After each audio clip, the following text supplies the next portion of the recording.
Hey everyone, how's it going? Forrest here, again with another installment of my complete analysis of all of J.S. Bach's chorale harmonizations.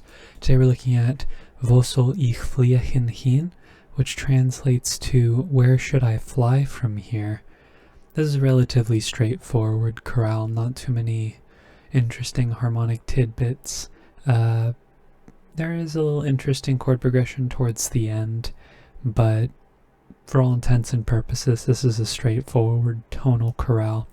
So we should just hop right into the analysis. So two sharps in the key signature. We start on B minor. We end on B major. I reckon we're in the key. Sorry, let me get some eraser for my mechanical pencil. We're in the key of B minor. And we start off with that tonic triad. We go to E, E, G, and B. That's E minor in root position. We then have A sharp, E, F sharp, and C sharp. That's F sharp 7 over A sharp. That's 5, 6, 5. And then we have B minor, B, D, F sharp, and B, our tonic triad. Passing 7th in the bass before we get G, C sharp, G, and E, with a passing 7th in the tenor. That's a C sharp diminished over E, or 2-6. Bach loves 2-6 chords. Our first cadence is a half cadence because we cadence on 5, F sharp, A sharp, C sharp, and F sharp. Looking ahead towards the end of our next short phrase, we have another half cadence in the key of B minor. No modulations yet. We get another F sharp 7 chord here, E, A, F sharp, and F sharp. It's incomplete, but still, if we do the figured bass, we have E, F sharp, A sharp, and C sharp. So E to C sharp would be 6. E, yeah, it would still be a 4-2 in the figured bass. There's just no 6 up there. Okay, then we get some melodic minor harmonization here. We get D, B, G sharp, and F sharp. That's G sharp minor 7 flat 5 over D. Did I say that was B? I think I said that was B. This is D. If I didn't, apologies. But yeah, G sharp minor 7 flat 5 over D. That would be a 6-4-3 chord. Notice that it's a lowercase with the half diminished symbol because it's a byproduct of the melodic minor scale. And we typically see this coupled with a 7 chord. In this case, that is the case. We have C sharp, A sharp, and E, which is A sharp diminished in first inversion 7-6. Then we have B minor, which is where we would expect it to go. B, D, B, and D. It's another one of those interesting double root, double third spellings, but regardless, the triad is implied. We then have E, G, C sharp, and E, another C sharp diminished triad in first inversion. Bach loves 2-6 chords. And then we have F sharp major again, F sharp, A sharp, and C sharp. That's a 5 chord. We have this interesting phrase here. Formally, it's fascinating that the longest phrase is right in the middle of the chorale, because the majority of the chorale is spent with these smaller phrases that are between 7 beats and I guess this would be, well, this is also 7 beats, right? 1, 5, well, this one I guess technically is 8 beats, but these shorter phrases with this long phrase in the center. It's an interesting form. But regardless, we have a phrase here that ends in a perfect authentic cadence in the key of D major, and after listening to it a bunch, I think we modulate straight away. So we have, or not exactly straight away, but we might as well, considering the length of the phrase proportionately. We have F sharp, A, and C sharp. That is F sharp minor, or sorry, F sharp major, apologies. That's an A sharp from the previous chord. So this is another 5 chord. We don't need to analyze that. Then we get B minor, B, F sharp, B, and D. That's our tonic triad in B minor. It is also our submediant in D major, and we are seeing our first modulation to the relative major. This is the only other key that Bach explores in this chorale. So then we get C sharp, A, E, and E. That's A major over C sharp. That's 5-6. We then have D, A, D, and F sharp. That's D major in root position. That's our tonic triad. Passing tone in the bass And then we have F sharp, A, and F sharp. Now, I think it's logical for us to assume that this is like a rootless first inversion D major triad, but because there's no D in the chord, you could also just analyze this as a 3 chord in root position as well. I think they're both accurate analyses. We see 1 go to 3 sometimes, but it is a rarer progression. We don't see it super often. We have a passing tone in the bass as well as a delayed passing tone in the tenor. Before we get another A major triad, A, C sharp, A, and E. That's a 5 chord. Neighbor tone in the bass before we get another 5 chord here, A, C sharp, A, and E, with a passing 7th in the bass here before we get F sharp, C sharp, A sharp, and F sharp. That's F sharp major, and we get melodic minor here in terms of B. But I think really this is just a tonicization of B minor. I don't think we've modulated. This is just a secondary dominant here with the G sharp as well. But this is F sharp major, which would be 5 of 6. It's no longer 5 because we're in D major. And then we get A sharp, C sharp, F, and F sharp, and F sharp. That's like taking the triad and putting it in first inversion. And this is kind of like taking the triad and putting it in root position with this F sharp here, but because this is the only third in the triad, this would just be spelling an open 5th. So I'm not going to bother analyzing it as putting it back into root position, even though the bass sort of implies that. We can just talk about it. And that goes to B minor like we would expect, which probably leads to the most interesting aspect of this chorale. We have B, B, F sharp, and D, and that's very clearly a 6 chord. However, this G sharp here is particularly interesting because it's sort of functioning like, in terms of A major, B would be 2, and because we have G sharp here, which is tonicizing A, this also kind of feels like 7/6 of 5, even though this is technically a 6 chord. I would say it's a 6 chord because it is preceded by its dominant. In this case, we have a similar progression to one that we see in many of the Bach chorales, where we see 2 and 7 sharing a beat. They're only 1 note apart, and usually they're part of a passing figure where we see 7/6 going to 1. But only one voice changes, which doesn't really make it feel like a chord progression to me, at least the way that it's contextualized here. So I tend to call these chords 7/6 chords before I call them 2 chords. In this case, 6 versus 7/6 of 5 is the same thing as saying 2 versus 7/6 in the key of A major. And because that G sharp is there, it's kind of like B minor and G sharp diminished over B are coinciding with one another. So it's interesting. Okay, then we have A major, A, C sharp, A, and E. That's where we would expect the 7/6 of 5 to go, right? So it's interesting that B minor and G sharp diminished are coinciding on the same beat. They're aligning. But then we have a passing 7th in the bass. Nothing too interesting there. F sharp, D, A, and F sharp. That's D major in first inversion. That's a 1/6 chord. Passing tone in the bass before we get D, D, A, and F sharp. That's taking the chord and putting it in root position. No need to reanalyze with the Roman numeral.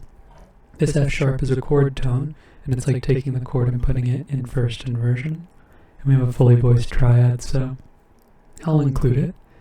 And then we have G, D, B, and E. That's E minor 7 over G, which is 2, 6, 5. Again, the skip in the bass kind of makes it look like we're going into a root position, but getting rid of the third of a minor triad, at least, even though this is a 7 chord, a minor triad, it takes away enough of the context for me not to really feel like it's contributing to the chord progression, so we'll just talk about it. We don't need to write it on the page. Then we have A, C sharp, A, and E. That's A major in root position. Bach loves 2, 6, 5 chords. They're typically succeeded by a 5 chord. The bass leaps down an octave. This A is still a chord tone, and then we cadence on D major, our tonic triad. Okay, looking ahead, we have what I'm calling a half cadence in the key of D major, but you can call it an imperfect authentic cadence in the key of A major as well. I think they're both valid analyses, especially because we get G sharp a couple beats before we get A major. But it feels more half cadential to me. Also, the fact that the 5th of the chord is in the melody really makes it feel like it wants to resolve down by step to D. And this is typically a hallmark of half cadences in the Bach chorales is when the 5 of the chord is in the melody. Not always, but the vast majority of the time, I would say, with half cadences. So D major going to another D major chord, D and F sharp are the only notes that are changed here, the register of D and the F sharp in the melody, so we don't need to reanalyze. We then have C sharp, E, A, and A. That's F sharp. There's no F sharp in the chord. That's A major over C sharp, which is 5/6.